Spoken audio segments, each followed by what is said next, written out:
Hello. Hi, welcome to Film Critters Processes. Hello. My name is Baru. I'm Jay Bearhat. Hello. We're not gonna be doing the usual bits that we start off with today. Yeah. For what I kind of hope is a self-explanatory reason. This is a very special episode of Film Critters Processes today. Yeah. For very obvious reasons. Yeah. We were talking about it before, and I was like, it's not like I think any film, any media is necessarily, like, air quotes, like, off limits. Like, 10 years ago, I don't think I could have called that people would be making come and see jokes. Yeah. But personally, if I'm going to be talking about this film in a sincere, engaged manner, right. I don't want to start the episode off with a funny bit. Yeah, you gotta start it on the right foot. Just feels in poor taste in a way that is beyond my usual taste of poor taste. Oh yeah. We're horrible, but we're not that horrible. Yeah. Because we're talking about, of course, Zone of Interest. Zone of Interest, directed by Jonathan Glazer, based on a book by Martin Ami, starring Christian Friedel and Sandra Hüllel. I don't know much about the book, but from what I have heard, it sounds like it's kind of not quite to the extent that Under the Skin was a massive departure from the book. Because I did read the Under the Skin book, and it is nothing like the movie. Yes. But from what I have been told and gathered, the book is a lot more... you kind of have to know who all the major players in it are, and like kind of know what some of the coded references they're making were used, because otherwise it's like kind of just like a weird love triangle sort of story. And that narrative is completely removed. I think the smallest is that there is a single sequence which suggests that Rudolph is having an affair, but that is otherwise completely removed, and it takes the sort of concept of the film being set in and around Auschwitz, and instead of it being like, twist ending, they're Nazis, like that one fucking board game that people were obsessed with for like the beginning of ludonarrative dissonance conversations. Do you know what I'm talking about? No. Secret Hitler? No. Hold on. Board game, Train. It was Train by Brenda Romero. And it was kind of an art piece game back in like 2009, when like people were really getting to the idea of games being able to do art, but like kind of in weird ways that were trying to ape the way art would be talked about in like other media. And so with that one, the game is that mechanically it's a board game where players are trying to get passengers along a railway like as quickly as possible, and like get as many points as you can by getting as many passengers to the destination as possible. And then at the very end of the game, it's revealed that the destinations you've all been racing to are different concentration camps. And as it is described as on Wikipedia as, it is revealed that the final station is a Nazi concentration camp, and the players had been participating in the Holocaust. Interesting. Okay, I've never heard of this game. Oh, I remember it being really, really big, like really early in like games as art kind of thing. I always thought it was like, see, you're making the Holocaust like a twist, like a twist ending. No shade on Brenda Romero. It was 2009, but right. But anyway, so my what I'm saying is the book is kind of, if I'm going to put it, in a similar vein of using this concept of the banality of evil to be like, oh, like evil can just be so in the background that you don't even know it's there, like until like it's drawn attention to. And in the same way, Under the Skin takes a very kind of like, what if we were the cattle, and sort of extrapolates into like that theme into a much better way of conveying it within a film narrative. This film conveys that by never showing you directly anything within Auschwitz, but definitely not a thing you can deny is happening at all moments in time in this film. Yeah. And showing the characters basically all being fully aware of and complicit in what they're doing. Yeah, absolutely. So, yeah, what was your kind of reaction to, because there's this whole kind of debate raging about this kind of, was it Hannah Arendt who pioneered the Vanality of Evil, or was it somebody else? I think that sounds right. That sounds correct. Yeah. Yeah, no, I know what you're talking about. There's a lot of arguments where I think a lot of people, it's that comes to that discourse thing where a lot of people I think approach this film as it's about the banality of evil, and thus kind of like respond to it with their own critiques of the concept, and then people repeat the same arguments again and again. But I find it's interesting because that was sort of like what I thought the film was going to be about, but I don't think it's about the banality of evil in the sense of evil is rendered banal because of routine, and that's how people can do massively evil things because it's routine, and so it becomes, it falls outside of their air quotes zone of interest. I think it's about how evil is done for the most banal fucking things. Right, yeah. There's this aestheticization of evil as it's like great power and great prestige that comes with great acts of evil. And the film kind of demystifies that by being like, they're literally just doing this for like a house, for like a nice house. Yeah, for kind of material goods. They talk about like the curtains that they got from this Jewish woman who they used to do housework for. They come in and dump a bunch of clothing on the table that they stole from Jewish people. There's the scene where the wife threatens a housemaid basically to get her killed, making it clear that she isn't in denial about what's going on. She's using it to lash out, and like she's fully aware that she's using it as like a point of power. That actual line was based off of there are some things in this movie that are like actually based off of real history and real firsthand account of history.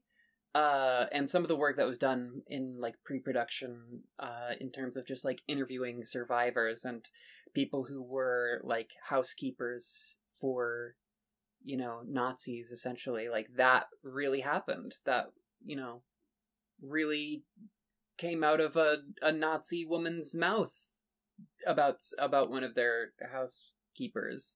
One of the most depressing reviews I read about this was like Hedwig Haas immigrated to America after and lived to be like 90. So pretty good chance, people just passed her on the street. She was just the little old lady in my neighborhood. And that's who this movie's about. Is people like that. Yeah, and hearing that line come out of her mouth, it kind of makes you understand how many people around you in America and just in the world in general are capable and willing to kind of carry out this type of evil. Yeah, absolutely willing to justify it for essentially nothing. Like not for nothing, but again, it's you have this assumption that great acts of evil must carry with them great rewards, and that is like what the corrupting thing is, but that ultimately it's no, like people will do this shit for things that they could have already had. Yeah, for the tawdriest of fucking reasons. Yeah. Even Rudolph, it's like, he's like a true believer, air quotes, within the context of the film, but it's clear that it's like he likes it because it's a thing that makes him feel smart and useful. He likes it because it gives him a career, and he's good at it. Yeah. What was up with the phone call that he has kind of towards the end of the film, where he's like, his character at a certain point he talks to his wife on the phone, and he says something along the lines of like, yeah, I was just in a meeting. Ugh, I was so distracted. I spent the whole time in the meeting just thinking about how easy it would be to gas the room. Oh, yeah. Which did venture a little bit into, like, caricature territory, but it's also just, I don't know. Evil is a caricature of itself sometimes. Yeah, I mean, I took that as, like, it's not even that he's thinking about gassing the room. It's that, like, you know, to me that makes it clear, or the point of that is to make it clear that it's like, yeah, the dehumanization of the other is essential to the creation of evil acts, but there's also the dehumanization of the self, where it becomes a thing where it's like, it makes it clear that it's not about killing this other because he's really, truly, and fully convinced himself that these people are, like, not human, and therefore what he is doing is permissible. He just wants to kill people. It's just, he just views this as, I'm good at efficiently killing people and doing these things, to the point where I can't even stop doing it, even when I'm in a situation that, like, socially and structurally, it would be wrong to do so. Yeah, it's not even about the end. It's really more about the means. Yeah, to an extent, I think that's, like, kind of, again, the evil makes itself banal through normalizing itself and through, like, the repetition of itself, which is sort of where I think the film's decision to have the contours of everything be there, but never directly confront you with it, is what makes it so horrifying. Right. Is I think it's kind of interrogating this idea of, like, to what extent is seeing the horror again and again and again more beneficial than just being aware of the horror and, like, having to think about it, like, with your human mind and emotions. Yeah, and, like, Jonathan Glazer, he's in conversation with this, like, long lineage of Jewish filmmakers who have to kind of, like, reckon with the Holocaust. To be clear, Jonathan Glazer is Jewish himself. Yeah. Kind of, yeah, he's kind of placing a flag over in this other direction from, let's say, like, Steven Spielberg, like, Schindler's List kind of cinema that's really all about depicting the kind of direct horror, and, you know, shocking the audience, when in reality, I mean, like, I don't know, some people are just never going to be shocked, and, like, for some people, those kind of banal rewards, like, they, you know, you have this unique problem of having to kind of shake people's humanity back into them, because people are very, very ready to dehumanize themselves, in terms of just, you know, readily seeing someone else as less than human if it stands to be, like, the slightest material gain, you know, for that kind of, like, perverse evil impulse. Yeah. What did you think about the, like, format of the film? That's obviously kind of, like, the first thing that stands out about what the movie is. The format of the film? I've seen some critiques about the use of, like, experimentalism in the film being kind of, like, flashy. I like it a lot because I had to step out at one point during the part when it hits you with the big red, because it actually started to make me feel, like, physically queasy. I you know, I don't think, obviously it's one of those things where I don't think it'll work for everyone, but I think it's done in a way where he's using these kind of moments of almost distancing, or alienation to interrupt the otherwise very stodgy realism and very calculated, like, shot construction, as a way to kind of, like, shock your senses in a way to keep the image from being banal. Yeah.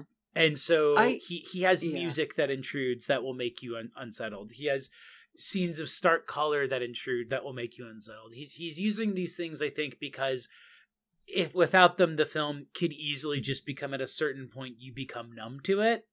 And I think that's sort of what he's trying to play with, is how do you approach depicting and discussing something like this without inevitably the place of the human response of numbing to it. Yeah, absolutely. I mean, I think at this stage we must bring up the man, the myth, the legend, Paul, our good friend Paul. Paulie Schrades. Paul Schrader had kind of a reaction to Zone of Interest where he was a little bit less impressed by it. Yeah.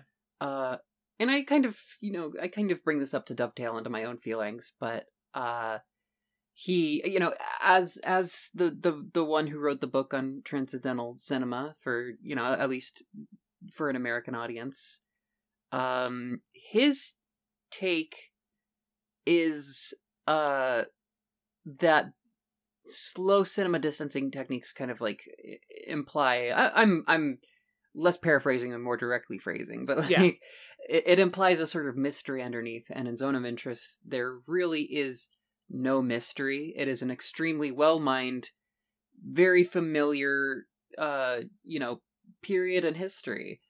And to that end, like, I'm struggling with my own kind of issues with the film, where I don't know if it's just because Jonathan Glazer was my favorite director in 8th grade. Yeah. But all of his work is stamped with this kind of like 8th grade-y kind of stink to it, where it's like he's a remarkable aesthete, and I think once he latches onto an idea, he kind of does this sort of like the most beautiful sort of rendition of the idea. But I still find some things lacking in some of his ideas. Out of his prior features, only Birth really works for me. Under the Skin was actually the first film we reviewed for our patron exclusive Throws It Back. Yeah, I remember film that. Review podcast. Film Critters Throws It Back. And my feelings back then were basically like that. I don't know if it sticks the landing. Same for Sexy Beast. I don't know if Sexy Beast sticks the landing. And I look at Zone of Interest, and there's I don't know. At a certain point, it's like you're trying to kind of like trying to make the best painting by cooking really good pancakes. You know what I mean? It's like you're trying to impart this sort of complex humanity and this like very complex nature of evil through kind of a medium that historically has not had a good time portraying that evil. I don't think it's wholly not a success, because what I will say about the film is that, like, from a sheer, like, looking at it from, like, a transcendental cinema sort of, like, holistic, like, full-body reaction to the film, normally when I come out of a movie theater, or like, my reigning sort of memory of, my sense memory of leaving a movie theater is, like, I leave the theater and I'm blinded by the fucking sun, and I have to, like, reorient myself to what reality is after a movie. Yeah. Whereas Zone of Interest, in its sort of, like, slow cinema trappings, like, I didn't have to reorient shit. Like, I got out of that theater, and that movie just felt like how life in America feels.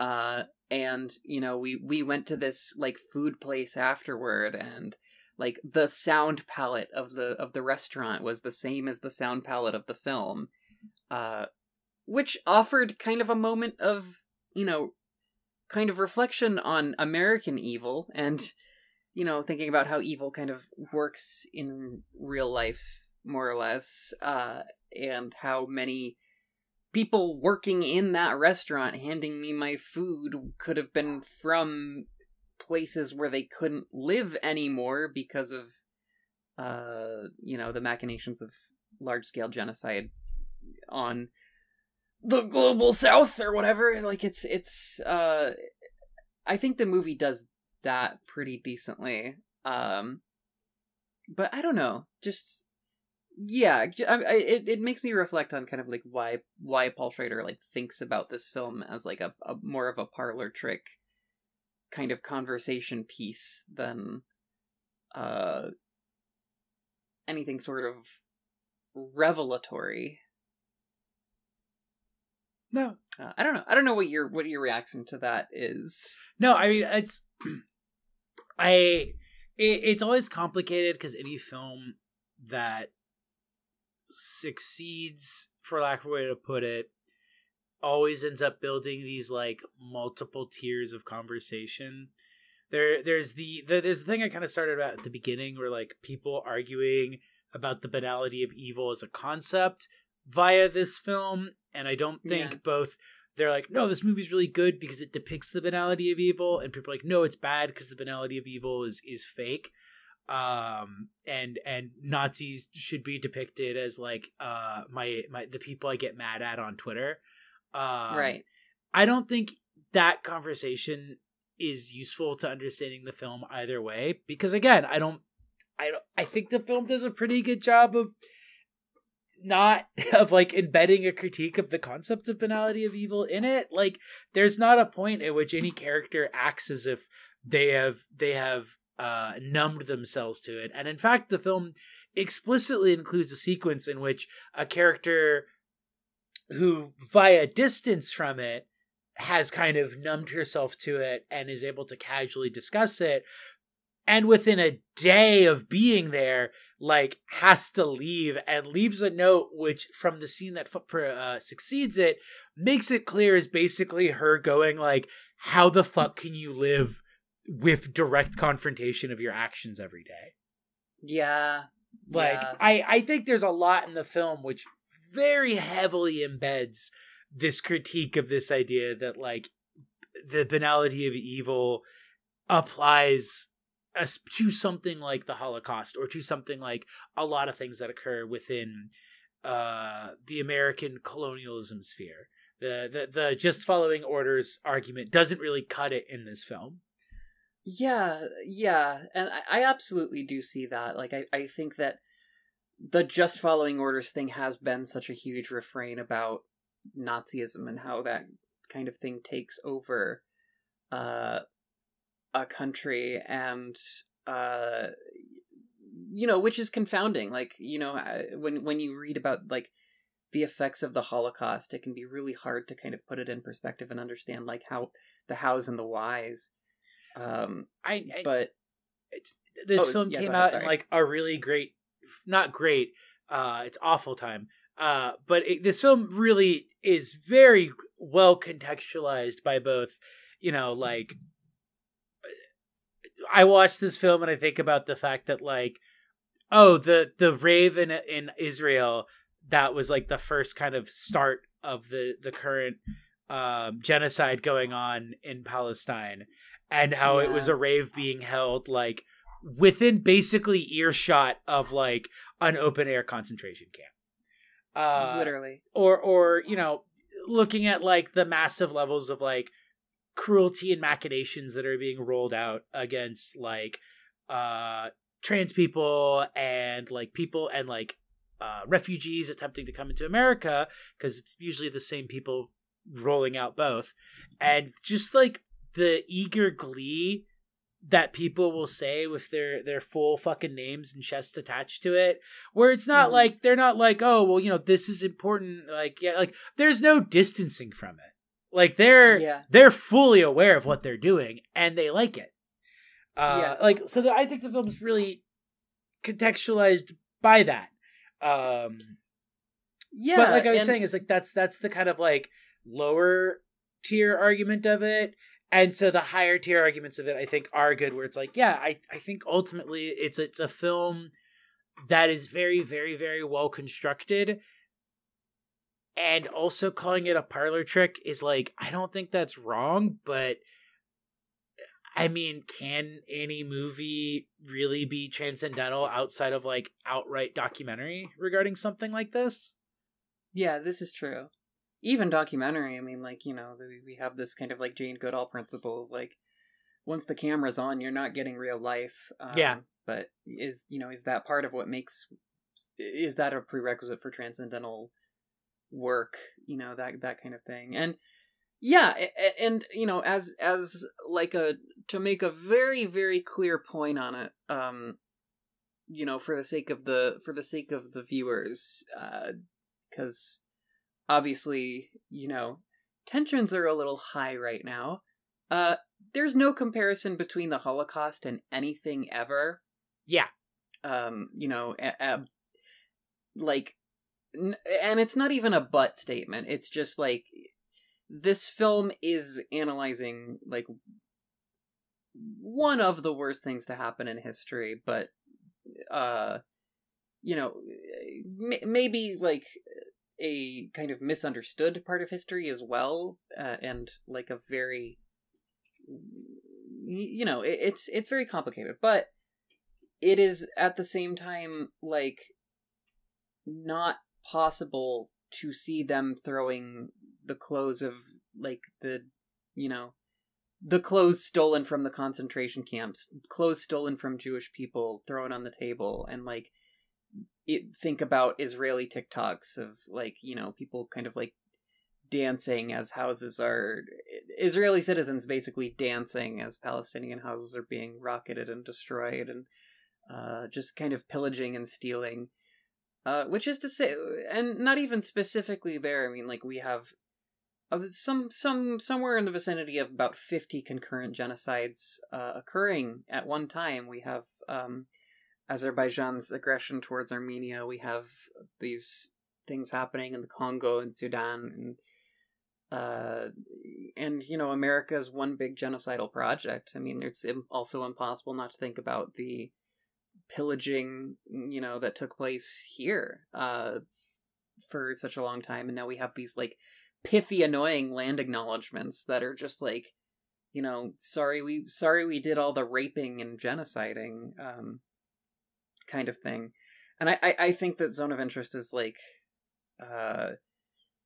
it's hard to even want to get a specific read on kind of like where it's plotting itself on the map of trying to understand these genocides and contextualize ourselves with the fact that they're happening. But there's definitely something to be said about the sequence where he is walking through this building trying not to throw up, and we suddenly have this flash forward of the Auschwitz Historical Museum being kind of fastidiously taken care of, which in and of itself was kind of sickening in a weird way. No, I that scene clocked me so well, because I have had a long interest in that type of, like, the thing that I keep talking about with the film of like monstrosity contained in a frame that kind of neutralizes it. Mm-hmm. And so a sequence basically just documenting the thing that if you stop and think about it, you're like, that is how it, like, that's what has to happen, is like somebody every morning, people have to go in and they have to clean up around the Holocaust Museum, and these images that are supposed to be this containment and conveyance of easily one of, if not the greatest evil humanity has ever committed, and they see it every day, and so it's just a fucking job to them at that point. And you know, that to me is like where the film, like, construction, I think, is like why I say like it's a parlor trick, but I think that's kind of the best you can do, is that it's like, I think even in that, it sort of is levering its own self-critique of like, how do you deal with this? Like, how do you convey something like this that doesn't inevitably put a frame around something that is unframeable? Yeah, and that sequence I thought was like this moment of spice. Like, it's almost vulgar and profane, but in a way that feels like, in a way that I really like. Yeah. Just to be like, here is, you know, this place that is, you know, it's like, imagine if Ed Gein was president of the fucking United States of America. Like, it's nothing but pure horror, and it's shown being cared for in this very specific and like solemn way that's like, you know, imagining the places like the you know, the old libraries and cultural centers and things throughout history that have been destroyed and burned, the Library of Alexandria's that have been completely eliminated from the face of the earth, but this place that's being like beautifully kept is just this site of like abject horror. And it's interesting because I noticed that a lot of people read that sequence as like him seeing into the future, and then arguments about what that means, like, oh, he's being confronted with the evil of his actions or whatever. And I don't like, I guess I don't really interpret it in that way, if that makes sense. I kind of see it as like he thinks there might be something that he sees in the dark, and instead what he sees is sort of a vision of the inevitable end of this. Yes. That inevitably all of his actions he's done will be put in a frame. And it's not that he necessarily is seeing what we see, but that it's a moment of him looking forward, and it's like, this ends. Like this project we have doesn't, the Third Reich isn't fucking coming. This ends.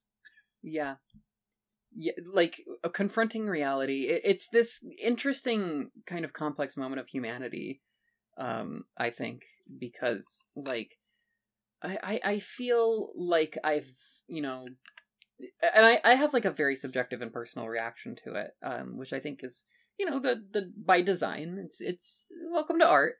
Yeah. But like I've certainly had stages in my life of just like standing in a room thinking about the future and thinking about like, this place will not be here forever.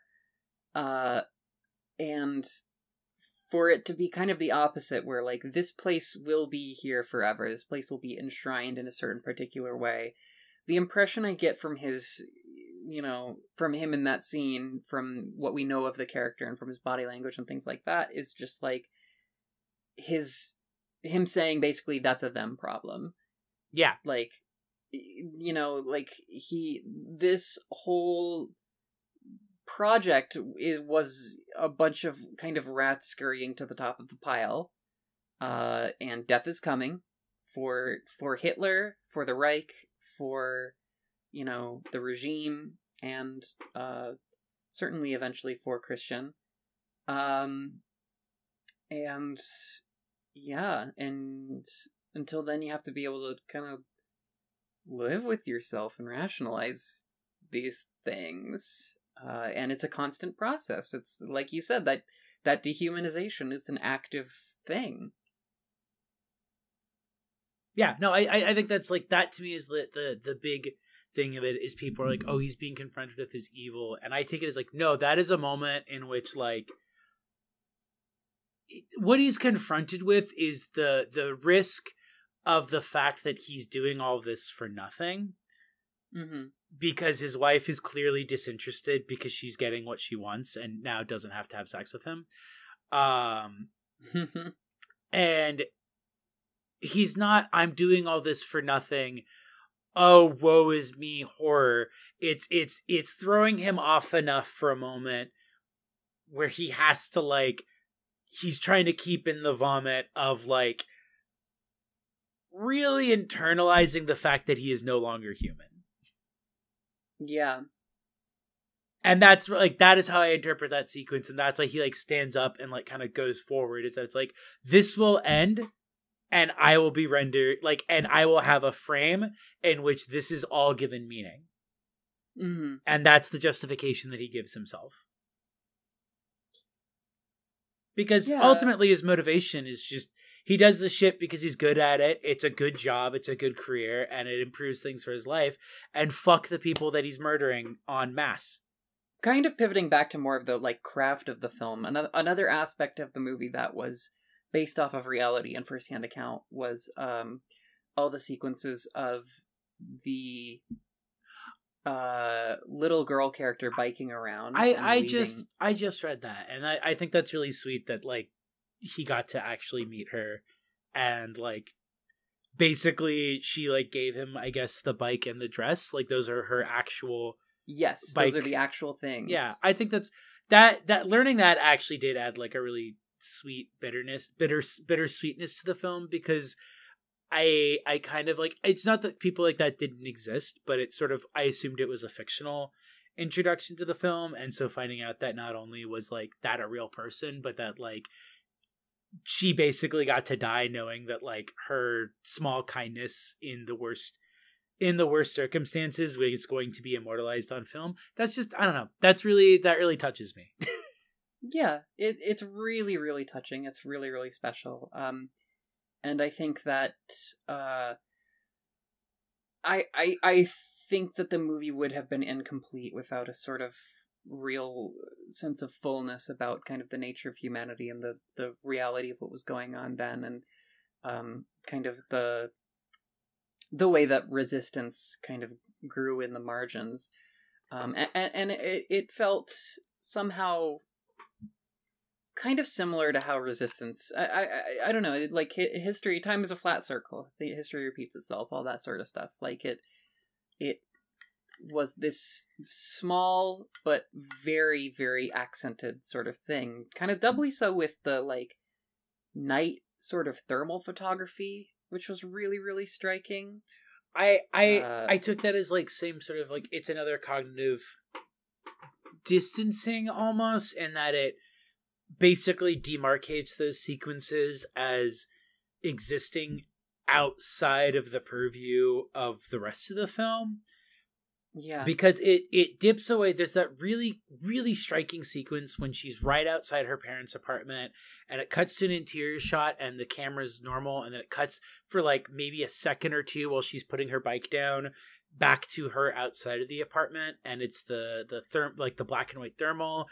And then she goes in, and for the entirety of being within the apartment, it's normal. But the second she steps out onto the balcony, it isn't. Mm-hmm.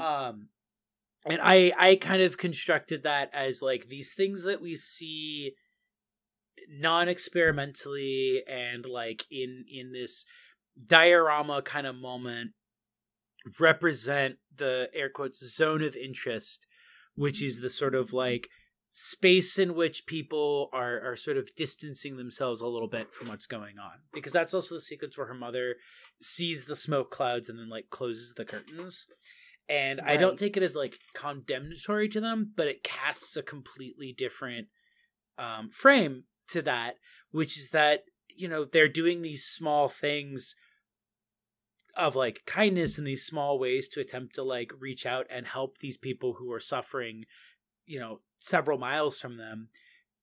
But even then they still have to distance themselves a little bit from it, because the day-to-day of confronting it would just overwhelm them with grief. Yeah. And I think that the sort of framing of the like kind of thermal photography, in a way it reminded me of like helicopter footage of kind of like wartime. You know, there was yeah. Like it gives it a this is an action of war. Yeah, or like the thing that kind of paints a target on your back is like, or that type of humanity does place a target on your back, and that being the case, it kind of reifies the impulse towards this sort of like opportunistic, materialistic sense of evil, because you know, it's not simply like good people doing bad things. It's this kind of groupthink, like safety, because it is, you know, it's a very like dangerous and brave act to kind of insist on the humanity of these prisoners and these you know, victims of Nazism. I think it's also, in terms of the construction of the film too, when the sequence is first introduced and you're not really given a sense of what you're looking at or what's happening, is when Rudolph is reading a like fairy tale bedtime story to his children, and it cuts to her, I think just putting some apples in the dirt, maybe, or even just walking through an apple field picking apples. Like something that, like, until you have the context of the other scenes with her, you don't know really what's happening in that scene. Yeah. And so you see that, and then it cuts back to them, like, you know, him putting his kids to bed and stuff. And I took that as attempting to kind of link the different childhoods that are being experienced in like the same vicinity of each other, which is, you know, here are these kids being told this fantastical story to imagine themselves, you know, defeating a witch or whatever, and then here's a child who is like actually doing so. Yeah, that I think there's a kind of connecting thread that's being woven between these like Nazis and their like they're like not all the way Nazi neighbors. You know, that there is nothing, you know, there's nothing fundamentally different about the experience of humanity there. It's just choices that are being made and that deserve accountability and, you know, recompense or reparations, so to speak. The way it kind of slowly also introduces, like, it's interesting in that this is one of the few films that makes me want the kids to die as well. But at the same time, it sort of is like not throwing its hands up, but it's like, hey, how fucked up do you think these kids are gonna be? Yeah. Like, cause like, and it shows kind of like not both sides, but it shows both, you know, like the two boys are very, you know, having the worst childish cruel impulses fed. And then there's the daughter who like clearly is showing signs of like being very disturbed. Yeah, so what happens? What does the daughter do again? That's like she's constantly sleepwalking, and just like he keeps finding her in random spots in the house, and she'll like mumble things. And like there's like a part where like she's just like he finds her fall asleep, and it's clear she's just been staring out the window at the like plumes from the concentration camp. Mm-hmm. Like he just keeps finding her. Like I think they say she's got a fever or something at some point. All of these kids are being affected for the worst for this. And, you know, not in a way that it's asking you for sympathy for them, but just in the way in which, like, the film is kind of confronting you with the fact that it's, like, even the children end up being complicit in these ways, but in, like, a way that also dehumanizes them as children. Yeah. Yeah, we watch the children become worse. Pretty much throughout the film. Yeah, no, I like that's I think is that it's like it's really interesting to see the film try to grapple with this idea of like what does it mean for children to be dehumanized on the side of like the oppressors? Mm-hmm. Because there's both that impulse, the human impulse to be like, oh, those poor kids, but also it's like, I mean, are they? like they're literally they're literally gleefully wearing the clothes of like murdered children that are directly on the other side of the fence from them. I wonder how many places in America it is simply the case for, because I can say this about my hometown, but there's like a gang of like rich white children who just go around and like do a bunch of crimes and beat the fuck out of people and stuff, and there have been absolutely no convictions, and some of them are like the kids of like the police chiefs and stuff. Oh, that's absolutely a thing in a lot of cities. Yeah, the thing about kind of a thing everywhere, it feels like. The thing about what's it called, like influenza, affluenza, that's it. Yeah, the thing about affluenza is that's bullshit for a criminal defense, but is real. Wealth does actually make you spiritually sick. Yes, absolutely. It deprives your soul. And similarly, when you are directly pulling the dog treat dispenser and watching it murder people, makes I imagine that probably is way worse for you spiritually, but not in a way that's like, oh, how sad for you, but in kind of the way that like a rabid dog needs to be put down.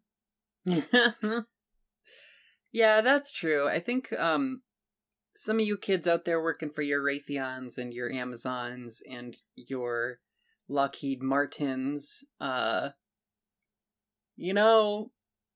maybe a more kind of realistic and detailed view of the machinations of evil is kind of warranted. Yeah, but I'm not going to tell you what to do. Yeah. If you need that healthcare or whatever the excuse that was given last time was, yeah, the Hitler offers great healthcare. The Hitler, you've heard of Obamacare?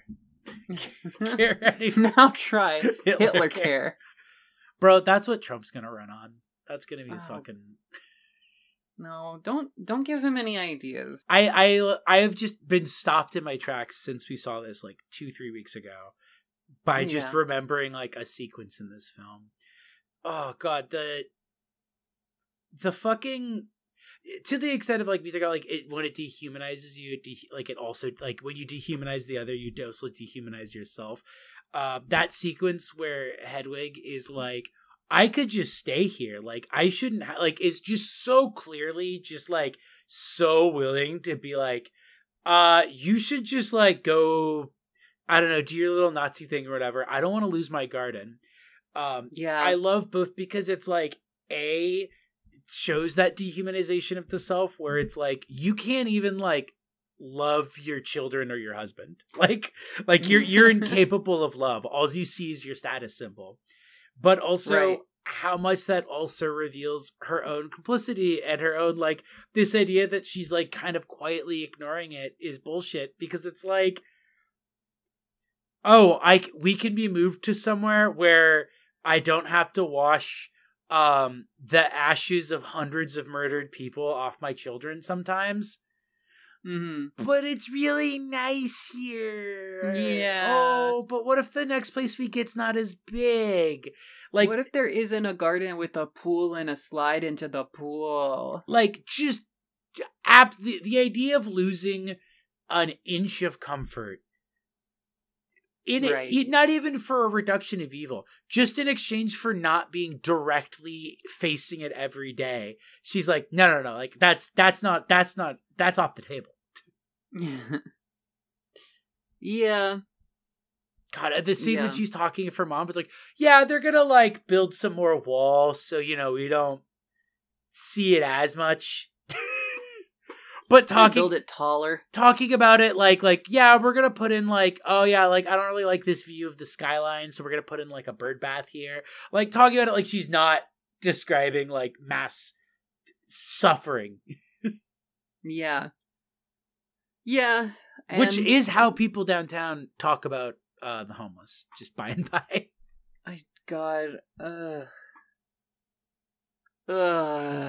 That's the most exhausting kind of lasting effect of the film is this like, I don't know, I think that like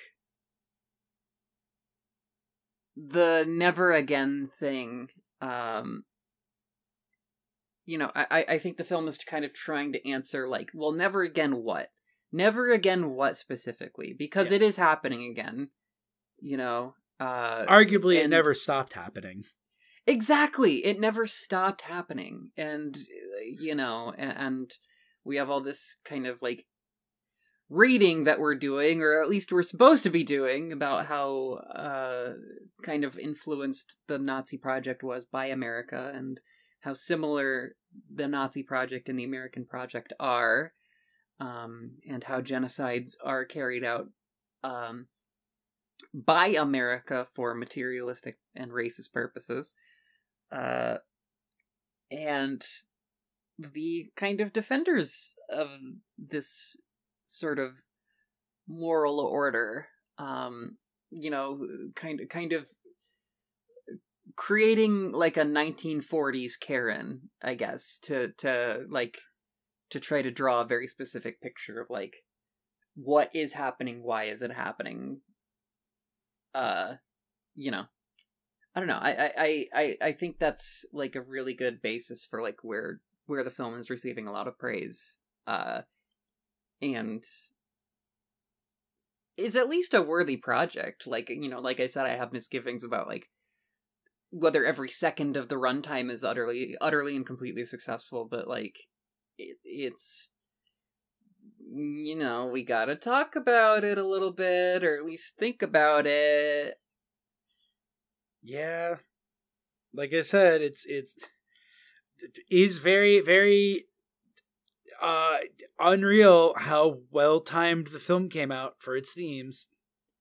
Yeah, to the extent that like Jonathan Glazer, he had to like release a statement that was just like, yeah, this is a real bad time. Join us next week when we'll be talking about, I don't know, what's something fun that's coming out. Is there anything fun? I mean, we're gonna be seeing that new lesbian barbarian film. That one. That's true. That will probably not be as depressing. Yeah, God willing, we'll be able to talk about that. And hey, Oscar season. We'll see how Zone of Interest fares against the Barbie competition. Barbie. Yeah, bro, God. It is so insane to be walking into the Oscars with Barbie and Zone of Interest.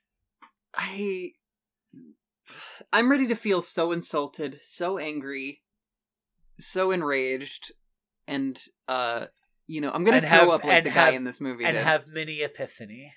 Yeah. I'll learn a lot about the nature of America and what America is ready to think about and talk about or whatever. Do you think who's the host? Oh, that's a really good question. Because I was assuming Jimmy Kimmel. We should start taking bets now on if he will try to make a Zone of Interest joke. Oh man, will Jimmy Kimmel make a Zone of Interest joke? And then you could have different like tiers. It's like, will the joke just be, oh, it's a depressing movie, like as a contrast to something, or will the joke be like about something that happens in the movie? Will it just be a pun on the name?